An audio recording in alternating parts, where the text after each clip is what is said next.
Welcome to episode 14 of the Putting Couch. I'm Jim Grundberg, and I'm here with Cody Hale and Ted Galena, the SeeMore Tour team from our studios in Franklin, Tennessee. And we are on today with Pat O'Brien, the Director of Instruction at Lakewood Country Club and the Global Ambassador, teaching and fitting for SeeMore Putters. Pat has been with us since day one, and known obviously as the putting instructor that helped Zach Johnson win the Masters and many millions of dollars. Works with many other tour players. And Pat, it's fantastic to have you on here. We are going to be the second part of our series with you on the fundamentals of putting. So we're excited to get started on that. Thanks for having me on again, guys. I look forward to it. We talked about the grip, and that's always where you like to start. And we really did a deep dive on that in the last episode that we had with you. And our listeners really enjoyed that. So we decided we're going to go sort of one step at a time and focusing on one particular aspect of your teaching and your fitting. So today we decided, and with your input, that was going to be alignment. So let's get going on alignment. And Pat, you have golfers that sign up for putter fittings, putting instruction, and when they come in, obviously at some point the lesson is going to turn to alignment. And tell us about how that sort of is one of the main baselines that you're going to use in helping somebody to improve their putting. Sure. So when somebody comes to see me for a lesson, obviously they're struggling with something, and alignment is one of the things that universally comes up. I'm not sure where I'm aiming. Is there a refrain I'll hear? Or, I feel like I pull the ball, or I feel like I can't read a greens. And oftentimes that's from misalignment too, where they make compensations in the stroke and the ball doesn't start on the line that they think it should. So it's not necessarily a green reading issue. It really does come down to alignment. So when somebody comes to see me and we look at that, I'm going to watch them hit some long putts, some short putts, left to right, right to left, straight, and just get a feel for where they are, in fact, aligning themselves. And in the context of that, I'm also just going to watch everything they do, how they walk into the ball, how they look at the target, where their eyes are at setup statically, and then we can really dive into it. And I think that's, obviously the grip is super important to be able to control the putter without tension and have it swing the way it's weighted. But alignment is as important, knowing where you're aiming and being confident with that, so you can really calm down when you're over the ball and make a free stroke, is obviously huge. And so how does one of these fittings start with you?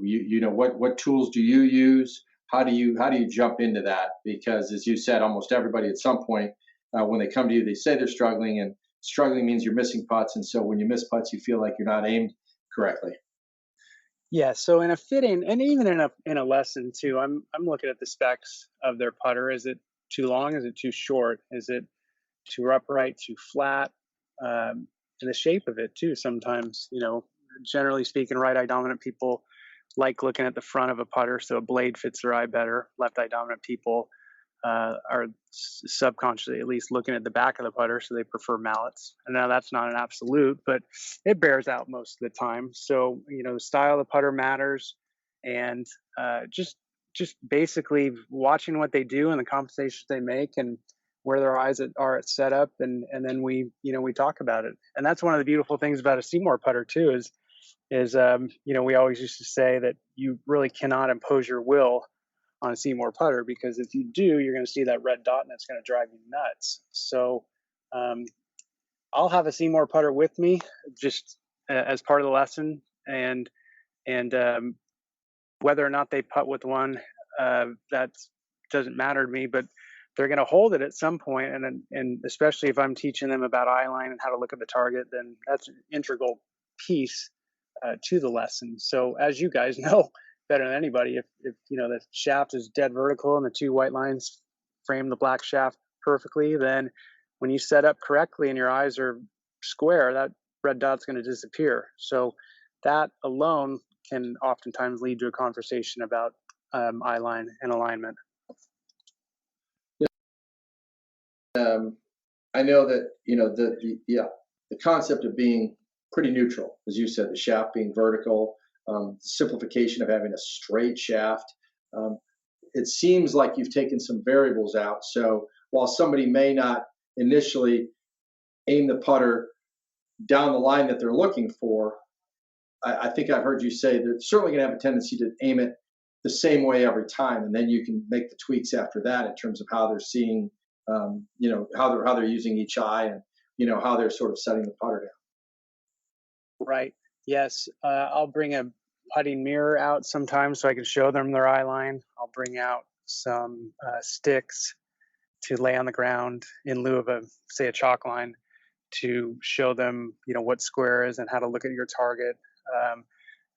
Side note, I think a hardwood floor is probably my favorite training aid because you've got straight lines set into the ground, one for your feet, one for the putter, and so you can see what square is, and then you can also see how to look correctly down your line. So I'll have people do that at home. That's my preference anyway. They're going to make a change and work on stuff, and there's no better way to do it than with a hardwood floor. So it's pretty simple too. The majority of people that I see that have alignment challenges usually aim too far to the right and then look over their shoulder or across their body at their target to convince themselves that they're aiming correctly. I will see some people that are too open and then just look away from their bodies a little bit too much to also convince themselves they're aiming correctly. So the goal is always to get the eyes to be relatively square when you're set up to it. Your head's not cocked one way or the other. Your body lines are fairly square, and then once you're there, look correctly down the target line. So both eyes are looking, and then the other great training aid that I'll use all the time is the SeeMore triangulator too. The triangle with the string attached to it. I call it the poor man's laser. And you use that as one of the tools when you're really at this point in time. Are you helping somebody to understand why it is that they're struggling with alignment, and then you're trying to show them a solution, I guess? And how would you use that triangulator?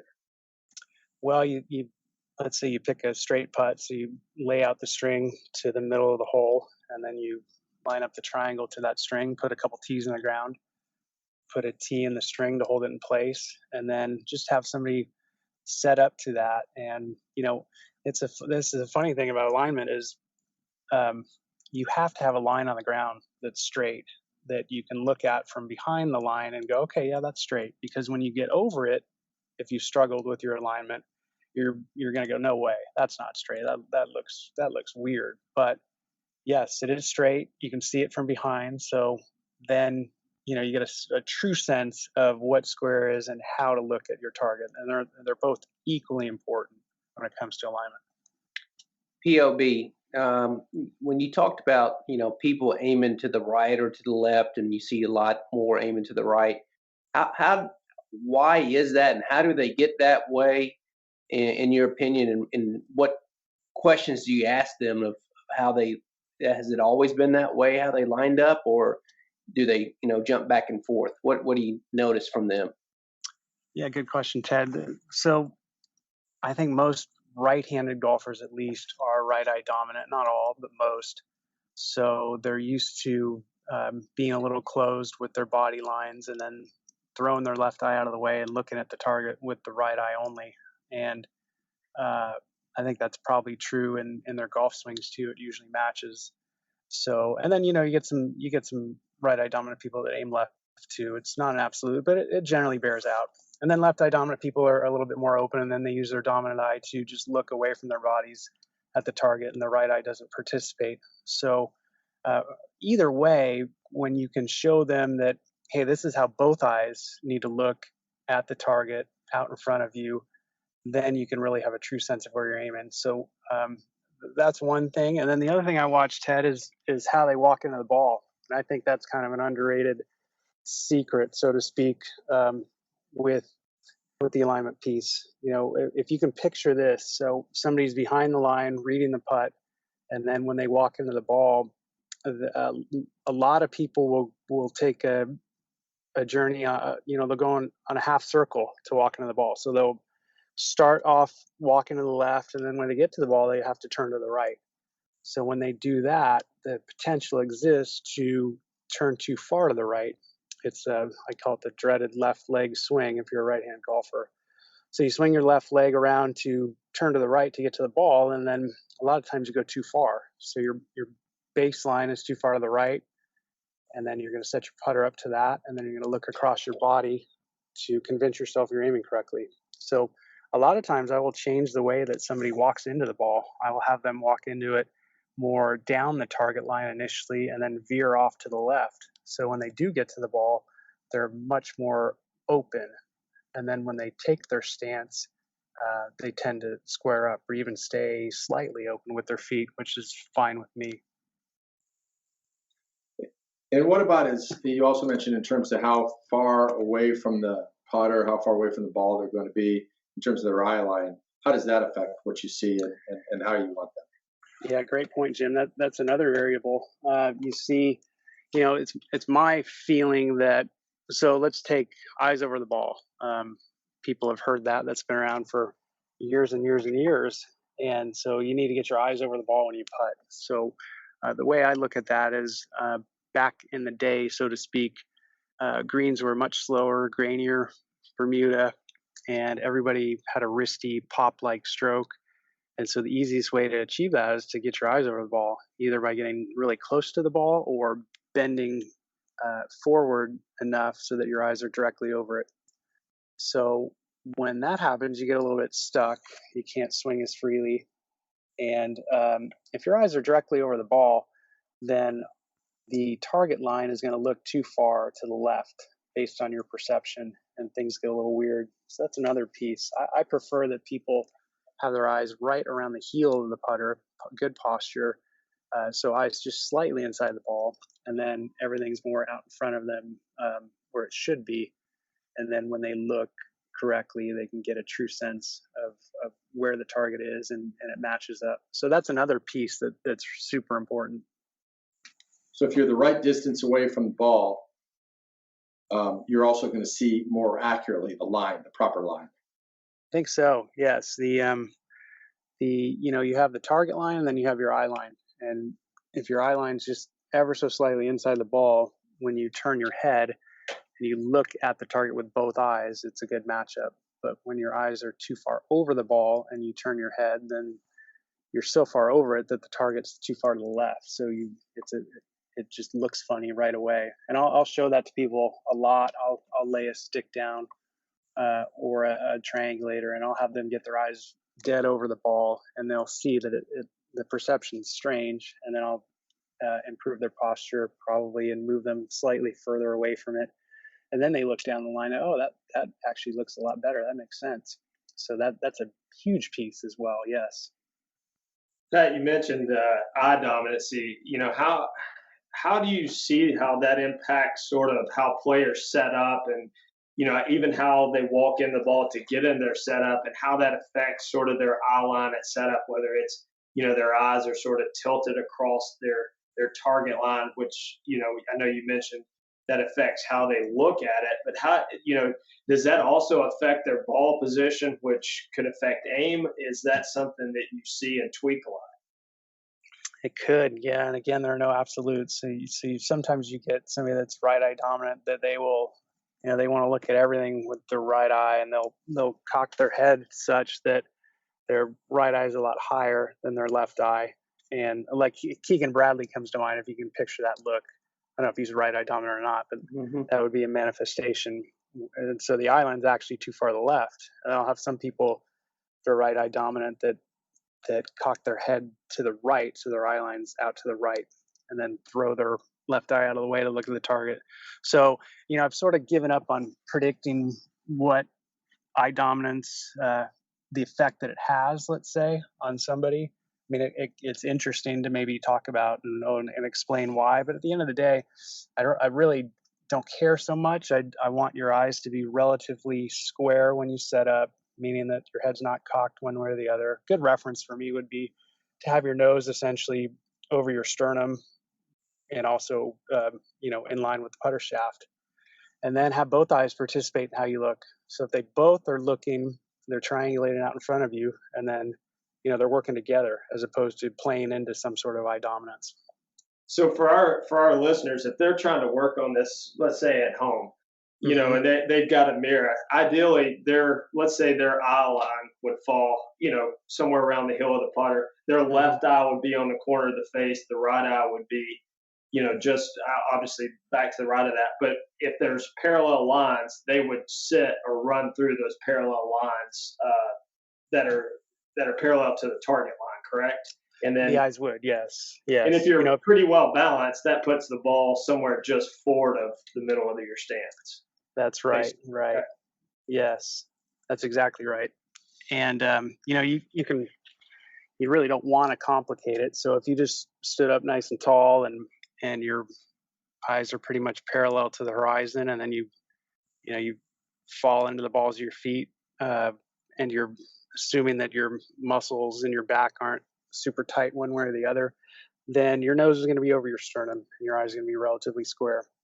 That's another high level problem though, where um, sometimes if I'm having a hard time getting somebody to square up their eye line, I will I will just have them stand up and you know just hang out normally, and I'll just take a stick and I'll go through their belly button, sternum, and then hopefully it'll hit the you know the middle of their nose. But oftentimes it won't. It'll hit you know the left side of the nose or even the right side, which just shows there's some asymmetry in the body. You know, it's that old adage where you know if you see somebody that their right side's a lot lower than their left and almost like a gunslinger mode, that you know you don't want to bet them in golf because they play a lot of golf. So that's kind of a high level thing, especially if I get a really good player. I'll show them that hey, you just in life in general, you're not. I will encourage them to swing the other way. If they're a right-handed golfer, swing left-handed. Throw a frisbee the other way. Anything you can do to rotate and side bend the opposite way to get your body to balance out. You're sort And of describing Ryan Palmer. You know, I can picture him walking down the fairway. He's sort of got that Texas yes, swag, a little bit, that right. right shoulder down just a hair. Totally, totally. Yeah, so you see that a lot. You just see asymmetry, and then when they go down to bend over, then they're really off. And if you try to correct that person, boy, it's strange. So just depends on really how much you want to change. I like I said, I'm a big fan. Just even if you're a junior golfer right now, or if you've been playing for a long time, swing the other way. Just balance your body out, and hopefully then when you look in the mirror that everything lines up, the nose, the sternum, the belly button, and it'll probably save you some trips to the chiropractor down the line too. You always see a lot with, like you're mentioning, that you know you grip it in the right hand. If you grip it conventional, right, your right hand's a little lower. You've seen some, as you mentioned, you know, golfers in the you know 70s, 80s, 90s that had a lot more of a tilted upper body when they got into their posture with their head really far back of their you know the golf ball. So you know, is that something you know you're trying to level that out a little bit? You know how you know, and that can change ball position, everything. You know, how much of that do you typically change in like a fitting? Yeah, great point, Cody. It's I think so. That's a big reason why people will go to cross-handed sometimes. They will just, you know, left hand low automatically levels out the shoulders. Sometimes it even takes it too far the other way. But that's a really easy way to get your nose back over your sternum. And some people will go left hand low initially as they get into their posture, and then they'll switch back to conventional. So they lower the left shoulder and then they switch back to conventional. That's a move you'll see. I think some guys will even like stand up tall, kind of level out, and then go back down. There's a couple guys on tour that do that. Their names escape me right now. So that's another way to do it. Yeah, the image I have for a right-handed golfer uh, is, and this is a good point too.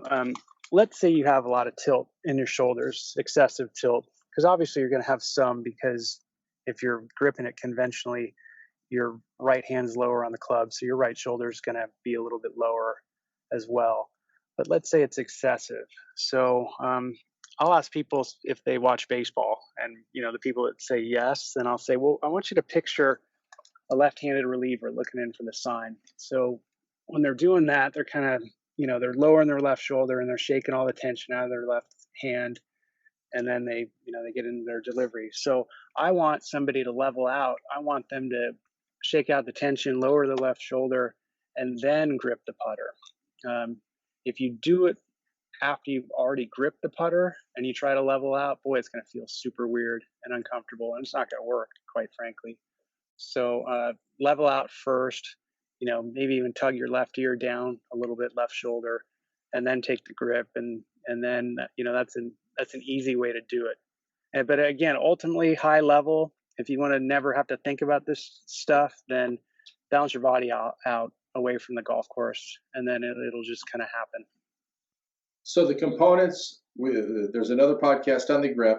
We get to alignment. You're trying to get somebody to actually understand when they're on the line that they think they're on. And right. Now they're set up for good, consistent putting. Right.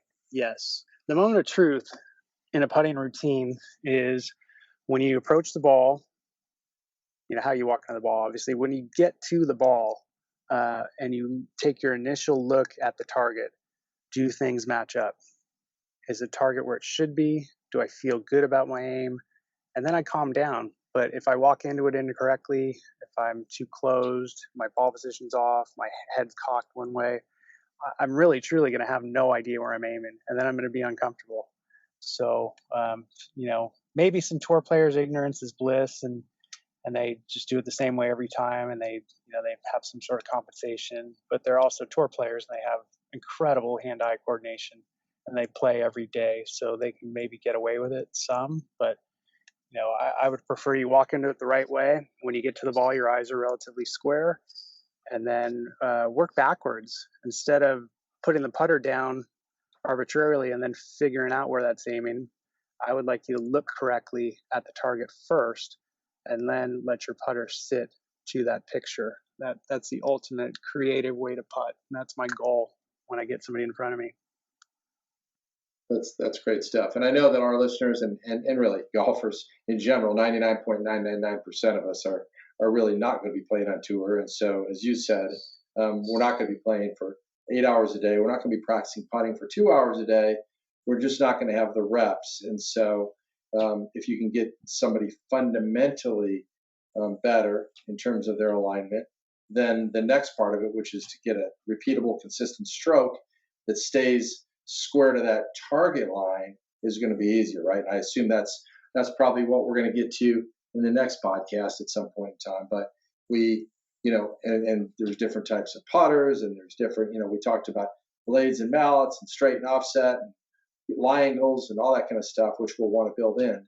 So, but right now, in terms of alignment, when somebody, is there a difference, whether a golfer's looking at a longer putt, a medium length putt, a shorter putt? Do they see different things, or is it pretty consistent? Good question. Maybe sometimes on a longer putt, you don't grind as hard on your alignment, or if you're misaligned, you don't worry as much. You focus more on speed. So perhaps you can, quiet the mind a little bit easier on those. But as you get into, let's say, 10 feet and in, where you can clearly see the target, and it requires you to really be more precise if you want to make the putt, or at least start it on line, which is the goal. Then sure, it becomes much more important, and you're much more aware of it. So, but you want to train good habits no matter what. So, if you're at home right now, just stand up tall and get your eyes level to the horizon, and then just bend down and make sure they stay relatively level, and then practice looking correctly down the line, having a line on the ground where you can see exactly where you're aiming. And, if it looks way too far to the left, then, you're probably a right aimer and looking too far to the left. And then vice versa.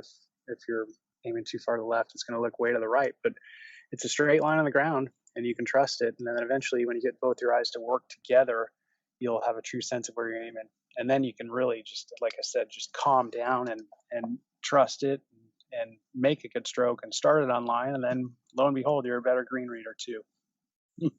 So we've talked about seeing the line, getting in alignment. Now, I know that you, as a longtime user of SeeMore putters and Zach Johnson and Payne Stewart and your friends and your students, with the SeeMore putter, a straight shaft SeeMore putter, which is sort of the core of the line, you're talking about a shaft that goes straight down. You're talking about two white lines on the back of the heel that you line up with the black bottom portion of the shaft, and you cover that red dot. So you're not even just talking about, with the SeeMore putter, the alignment that you see in terms of the path that you want the ball to be on, but you now actually have a way to sort of triangulate yourself and line the putter up so that it's in line with your shoulders and your eyes. Can you talk a little bit more about that? Sure. That's, I mean, what a great, I don't want to say training aid, because this putter's won a major championship or multiple.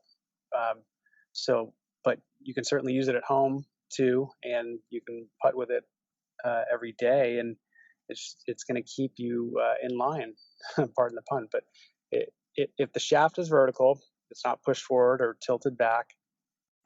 You build your stance around that. You put your hands together, and that's where they meet, and you get your nose over your sternum, and you won't see the red dot. And and if you're out playing around golf, or if you're playing a bunch in a row and you start to see a little bit of that red dot on one side or the other, then that putter is trying to tell you that your alignment's getting off, and you can immediately go back and correct it. When I was a good putter growing up, and I didn't know why, but I would still pull it occasionally, and when I got the SeeMore in my hands after I met Payne Stewart, I finally knew why. I knew that I was bent to the right too much. My eye line was shooting off to the right, and so a putter is going to look square to your eyes. If your eyes are out to the right, the putter is going to be open right of your target line to look square to you. So that the SeeMore really taught me the alignment piece of putting, and to get your ears leveled out and your eyes leveled out, and then the red dot's not an issue. So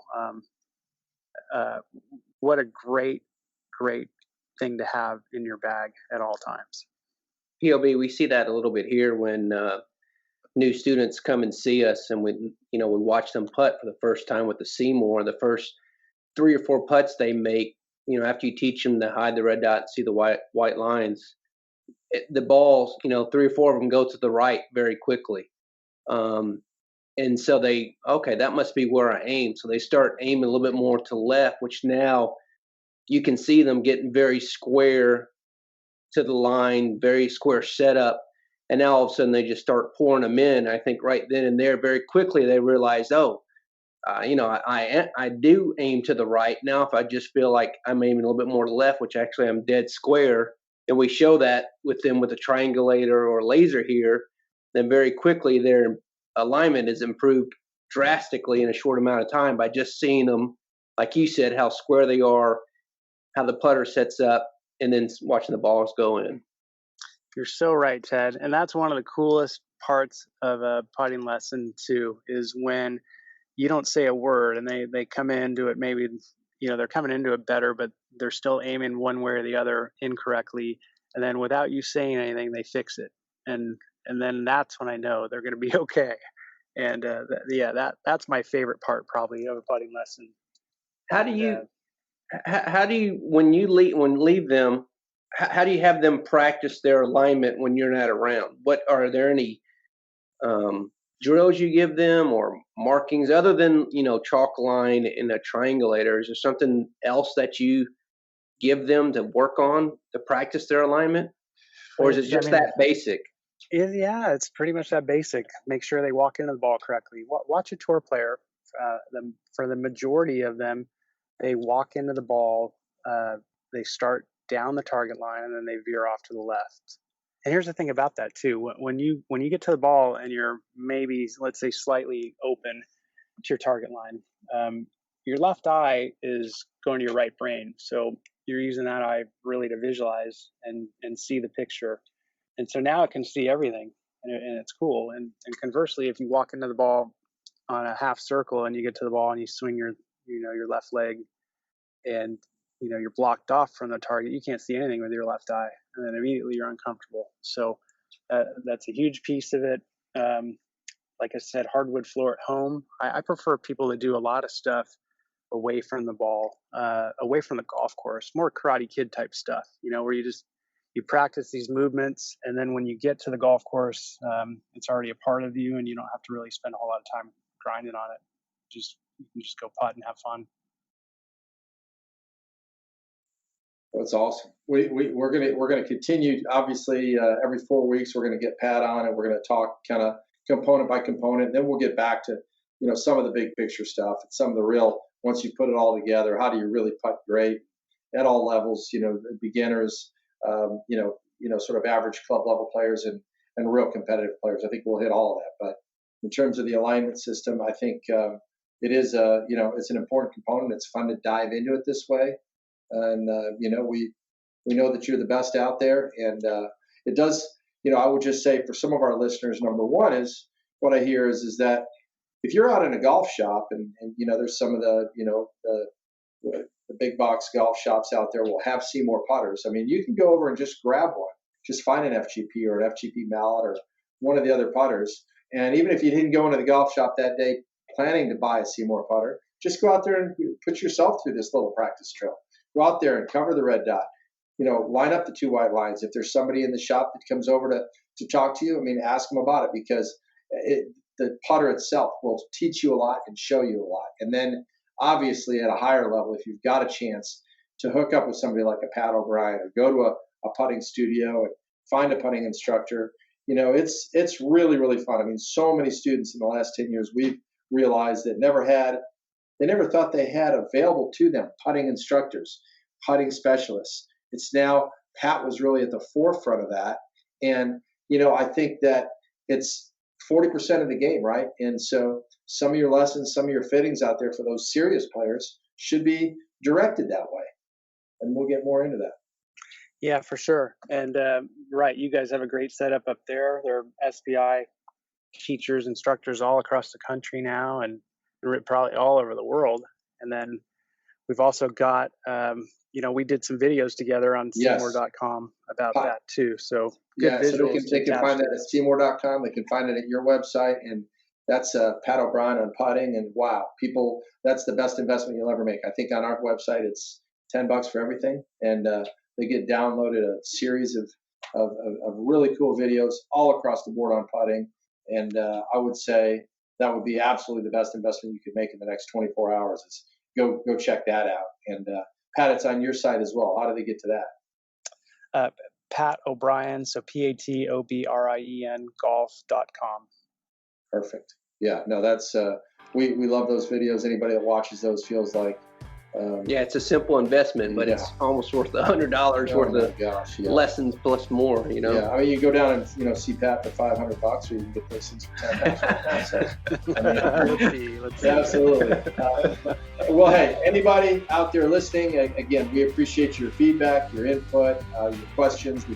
We can always get more stuff to Pat, and Pat, we really appreciate you taking some time today to go through this part of the putting experience.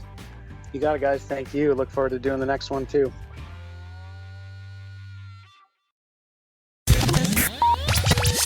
We appreciate you joining us. If you haven't subscribed to the show, make sure you do wherever you're listening. Be sure to leave a rating and review, because that's how we get the Putting Couch podcast content in front of more people. Also, take a screenshot and share it on social media and tag us at SeeMore Putters or #Team SeeMore.